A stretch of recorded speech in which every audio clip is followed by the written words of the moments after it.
একেবারে straight and silky hair পাওয়া সম্ভব? অবশ্যই সম্ভব।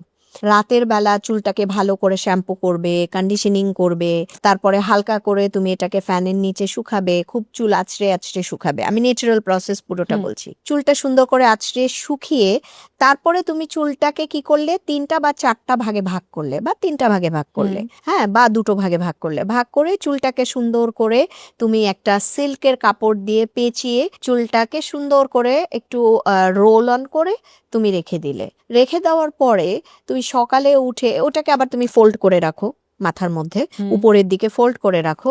সো এটা খোপার মতো হয়ে যাবে মাথার উপরে। এমন ভাবে রাখো যেন তোমার ঘুমাতে অসুবিধা না হয়। যখন তুমি সকালে খুলে দিচ্ছ এবং তখন তুমি চুল দেখবে একদম সিল্কি এবং একটা নাইস ওয়েভ, যদি তুমি এটাকে পেঁচিয়ে রাখো।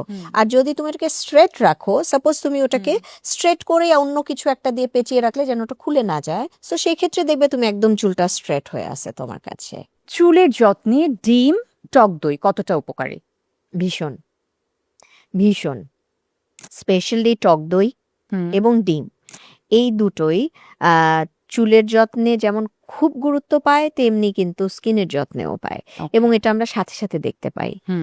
প্রপার প্রসেসটা যদি আপনি আমাদেরকে একটু গাইড করেন। সেই ক্ষেত্রে হচ্ছে অনেকে ডিমের সাদা অংশটা ব্যবহার করে। ডিমের কুসুমটাতে একটা গন্ধ থাকে। সো যারা ওই গন্ধটা নিতে পারে না তারা কুসুমটা ছেড়ে দিবে, সাদা অংশটাকে খুব ভালো করে ব্লেন্ড করবে এবং টক দইয়ের সাথে ব্লেন্ড করে নিয়ে তারপরে তারা এটা মাথায় ব্যবহার করবে। করে ১৫ মিনিট থেকে ২০ মিনিট হায়েস্ট রেখে খুব ভালো করে শ্যাম্পু করে ধুয়ে ফেলবে। দেখবে চুল একদম ন্যাচারাল, এটাকে বলে স্পা করা, ন্যাচারাল স্পার ফিলটা চলে আসবে। বারবার হাত চলে যাবে চুলে। তবে হ্যাঁ, পুরো ডিমটা দিয়েও যদি করে সেটার আউটপুট আরো বেটার আসবে।